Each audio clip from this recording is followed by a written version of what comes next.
Eh bien, salut Xavier. Eh ben, salut Guilain, bonjour à tous. Aujourd'hui, on vous parle du BRF, le bois raméal fragmenté. T'as entendu parler, toi, Guilain? Le brof. Le brof. Et alors, je vous ai préparé ça parce que souvent, je vois ça et on me dit j'ai mis du BRF. Or, ça, c'est pas du BRF du tout. Du tout, du tout. C'est pas du bois raméal issu des rameaux. Ça, c'est de la plaquette de bois. Donc, en fait, c'est quoi? C'est quand on prend des branches, voire des troncs, et qui sont broyés, qui sont réduits en plaquettes. Ouais. Mais ça n'a rien à voir avec le BRF. Ça, en fait, c'est hyper carboné. Ouais. Contrairement au BRF, qui a un rapport carbone sur azote à peu près harmonieux, un peu carboné, mais à peu près harmonieux. Ça, c'est du carbone pur, pur, pur. Donc, quand on met ça en paillage au pied de ces plantes, à quoi on arrive? Eh ben, une fin d'azote, tout simplement, parce que c'est que du carbone. Donc, remettre, alors c'est très à la mode, hein, de mettre ça en paillage, parce que c'est esthétique, c'est facile à mettre, et puis dès qu'on est là, C'est facile à trouver aussi, voilà, peut-être. on a une production importante. Or, c'est apporter du carbone, du carbone, du carbone, donc carbone sur carbone, sur carbone, sur carbone. Après quelques années, ça pose problème. Le BRF, il est issu de rameaux. Là, tu vois, par exemple, si on regarde l'érable qui est là, si on veut faire du BRF avec, c'est un diamètre inférieur à 7 cm.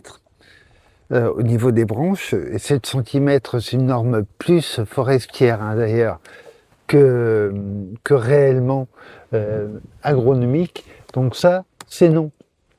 En fait, ce qui va être bien, c'est ça. Tac.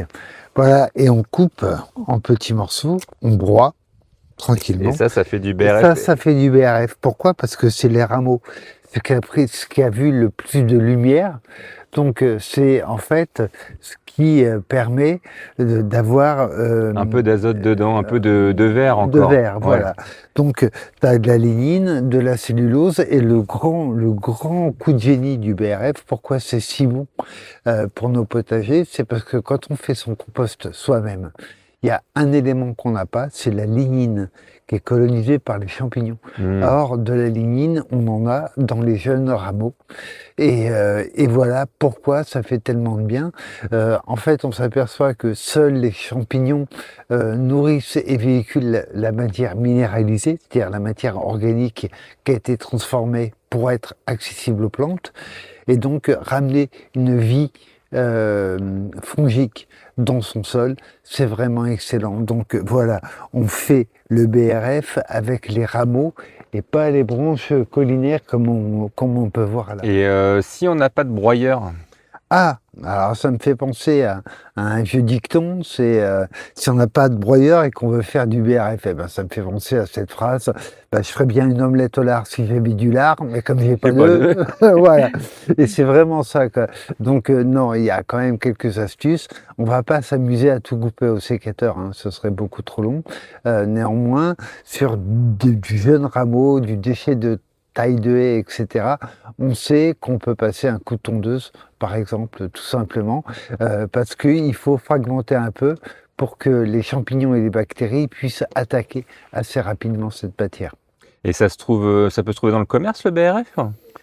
On est Moi, obligé de le produire soi-même. alors, je connais un producteur de BRF à Bourgueil. Je ne sais pas si on peut en trouver comme ça.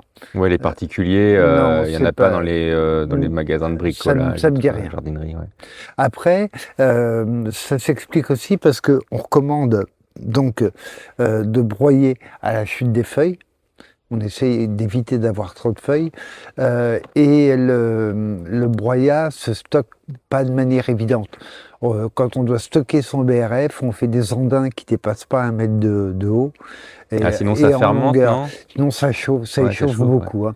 Donc en fait, le BRF, on va l'étaler plutôt à l'automne et au printemps.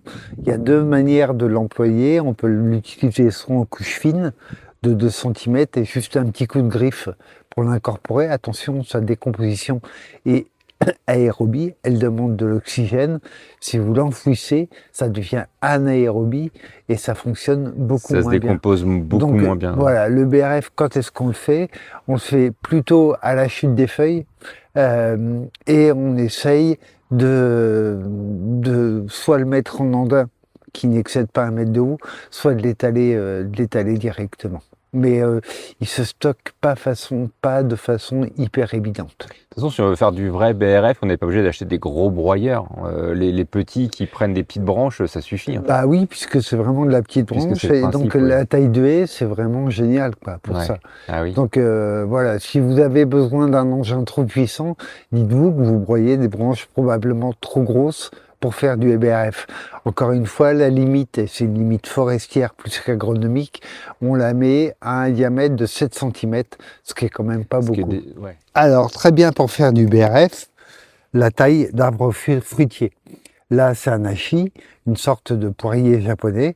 Ben voilà, le fait de l'éplucher un petit peu, voilà, ça va me faire une belle matière C'est idéal, à broyer pour faire du BRF. On voit vraiment des tout petits rameaux, quoi. Donc, plein de vie. Voilà, qui ont bien pris le soleil.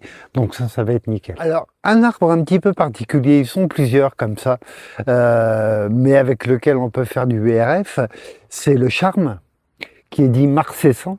C'est-à-dire qu'il garde ses feuilles mortes sur lui tout l'hiver, et c'est la pousse des jeunes feuilles de remplacement qui va faire tomber les anciennes. Alors théoriquement, quand on fait du BRF, on évite de mettre des feuilles, parce que ça composte plus que ça mycorhize. Après, ça nous rappelle un truc, c'est qu'il n'y a pas de vision rigide, de dogme, etc. Oui, là, il y a des feuilles mortes dessus. Est-ce que pour autant, je ne vais pas faire du BRF avec? Si, bien sûr que si. La haie, elle va être à tailler et broyer. Hein. Donc, voilà, ne vous rendez pas dingue, parce qu'il reste encore quelques feuilles. Il y a des arbres marcescents qui, de toute façon, auront des feuilles. Le charme, le chêne, il y a beaucoup de chênes qui font ça aussi, donc ne nous inquiétons pas, et voilà, broyons toutes ces jeunes branches. Alors, est-ce qu'on peut mettre des résineux dans le BRF? Alors, historiquement, le BRF est né au Québec dans une scierie de résineux, justement. Donc oui, on peut en mettre. L'idée, c'est, mais ça n'a jamais été vérifié. La crainte, c'est qu'on acidifie le sol. Or, il y a des essais qui ont été faits, qui n'ont jamais vérifié cette assertion. Le truc, ce qu'on recommande, c'est de ne pas dépasser 20% du bois qu'on utilise pour faire du BRF, pas plus de 20% de résine. Alors, l'osier, donc le saule, taillé la première année, super section pour faire du BRF. Néanmoins, méfiez-vous, l'osier c'est très fibreux et ça peut carrément caler votre broyeur. Donc moi j'ai eu ça, moi je broie plus l'osier frais parce que ça bloque le broyeur en fait. Dommage parce que c'est une matière au niveau de la section qui est vraiment impeccable. Néanmoins, l'idéal pour faire son BRF, et là félicitations à ceux qui ont planté des diversifiés, c'est la taille de la haie tout simplement qu'on ramasse et qu'on broie. Donc voilà, moi j'ai 150 mètres de haie, donc un peu de taille et puis voilà, il y aura de la matière pour faire du BRF.